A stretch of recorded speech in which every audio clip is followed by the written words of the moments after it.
students, class 9, chapter 4 geometry. Here we are going to see about the properties of quadrilaterals. In properties of quadrilaterals, we are going to see about parallelogram, rhombus, trapezium, isosceles trapezium and kite. Let's see one. Next, trapezium. Trapezium அப்படினாலே நமக்கு என்ன தெரியும், one pair of opposite sides are parallel தெரியும். இங்கே வரைஞ்சிருக்க டயக்ராமுக்கு இந்த சைடுக்கு இது பேரலாக இருக்குது, சரிங்களா? அப்படி இல்லைன்னா இதுக்கு இது பேரலாகவும் இருக்கலாம் டயக்ராமில், சரிங்களா? டயக்ராம் மாற்றி போடும்போது இதே டயக்ராம் இப்படி போடுறோம்னு வச்சுங்களேன், இப்படி போட்டிருக்கோம் அப்படின்னா இப்படி இன்க்ரீஸ் ஆகுது, இது வந்து இங்கே போய் மீட் ஆகுது அப்படின்னா இந்த ரெண்டு சைடு என்ன ஆயிடுச்சு இப்போது பேரலல். அதுதான் one pair of opposite sides are parallel. ஒரு பேர் ஆஃப் ஆப்போசிட் சைட்ஸ் பேரலாக இருந்துச்சு அப்படின்னா அது ட்ரபீசியம். பை சைடை பற்றி பேசுகிறோம் அப்படின்னா, ஸோ சைடை பற்றி நம்ம ட்ரபீசியத்தில் பேசுகிறோம் அப்படின்னா one pair of opposite sides are parallel. Next come to the angle.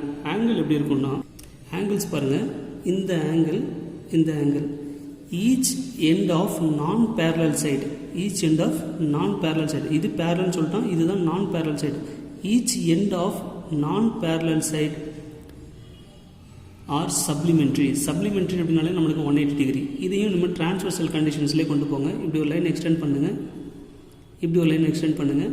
இது என்ன ஆயிடுச்சு, ஏடின்றது டிரான்ஸ்வர்சலாக மாறிடுச்சு. இந்த லைனை இப்படி எக்ஸ்டெண்ட் பண்ணுறீங்கன்னா ஏடி டிரான்ஸ்வர்சலாக கன்வெர்ட் ஆகுது. டிரான்ஸ்வர்சல் கன்வெர்ட் ஆகிடுச்சு அப்படின்னா same side interior angle is supplementary. Sum of same side interior angle is 180 by the condition transversal. So இந்த ரெண்டு ஆங்கிளும் என்னவாக இருக்குன்னா 180 டிகிரியாக இருக்கும். So the angle of the end of non parallel sides are supplementary. Supplementary means 180, complementary means 90 degree, சரிங்களா? இங்கே டயகனல்ஸை பற்றி பேசணும்னா இந்த ரெண்டு டயகனல்ஸுமே நீட் நாட் பி ஈக்குவல். ரெண்டு டயகனல்ஸுமே ஈக்குவலாக இருக்கணுன்ற கண்டிஷன்ஸ் கிடையாது. ஃபஸ்ட்டு இப்படி ஒரு டயகனல்ஸ் போடுறோம், அதுக்கடுத்து இப்படி ஒரு டயகனல்ஸ் போடுறோம். இந்த ரெண்டு டயகனல்ஸுமே ஈக்குவலாக இருக்கணுன்ற கண்டிஷன்ஸ் கிடையாது, சரிங்களா? பட் ரெண்டு டயகனலுமே என்னாகும், இன்டர்செக்ட் ஆகும், but NEET not be equal. Bisect வேறு, இன்டர்செக்ட் வேறு, சரிங்களா? டயகனல் ஈக்குவலாக இருக்கணுன்ற கண்டிஷன்ஸ் இல்லை. So diagonal NEET not be equal. Last one trapezium பார்த்தோம். இங்கே வந்து ஐசோஸ்லெஸ் ட்ரபீசியம். ஐசோஸ்லெஸ் ட்ரபீசியம்னா நம்மளுக்கு டூ சைட்ஸ் ஈக்குவலாக இருந்துச்சுன்னா we call it as isosceles trapezium. First condition, ட்ரபீசியம்னா one pair of opposite side is parallel, சரிங்களா?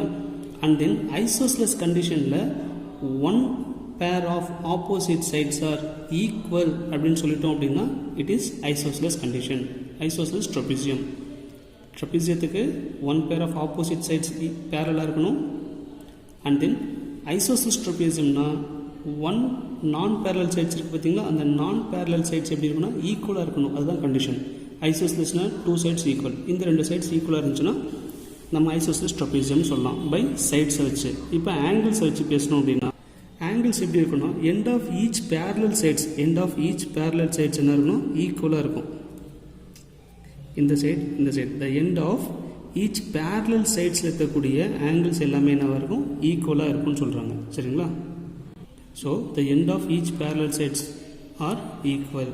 டயகனல்ஸ் பார்த்தீங்கன்னா diagonals are of equal length. ஏன்னா ரெண்டு சைடு ஈக்குவலாக இருக்கனால இந்த டயகனல்ஸ் எப்படி இருக்குன்னா ஈக்குவல் லென்த்தில் இருக்கும். ஸோ இந்த டயகனலும் இந்த டயகனலும் ஈக்குவலாக இருக்கும்னு சொல்கிறாங்க, சரிங்களா? இந்த டயகனல் லென்த் மட்டும்தான், ஆஃப் போர்ஷனும் அதை பற்றி பேசலை. ஹோல் டயகனல், இந்த diagonal DB is equal to diagonal AC, அதை பற்றி சொல்கிறாங்க, சரிங்களா? So diagonals are of equal lengths. இதுதான் ஐசோஸ்லெஸ் ட்ரபீசியம். ட்ரபீசியத்துக்கும் ஐசோஸ்லெஸ் ட்ரபீசியத்துக்கும், ட்ரபீசியத்தை பார்த்தீங்கன்னா only one pair of opposite sides are parallel and then remaining two is non parallel side and not equal. But isosceles கண்டிஷனில் one pair of opposite sides is parallel and நான் parallel sides என்ன இருக்குன்னா ஈக்குவலாக இருக்கணும், சரிங்களா? And then last property is kite. கைட்டில் சைட்ஸை பற்றி பேசணும்னா இந்த two pair of adjacent sides are equal.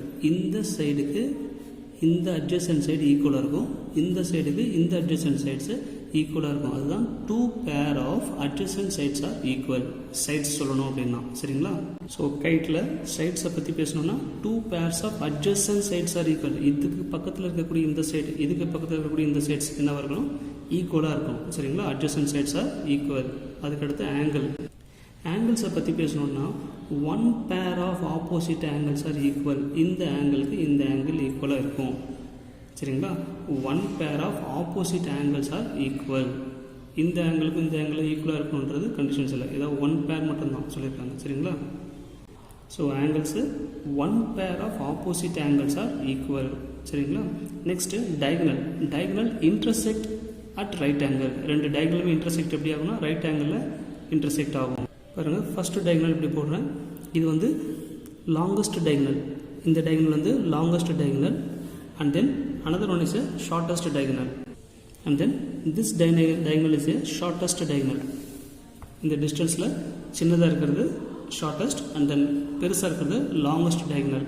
ரெண்டு டயகனல் எப்படி இருக்குன்னா intersect at right angle. Right angle intersect ஆகும்.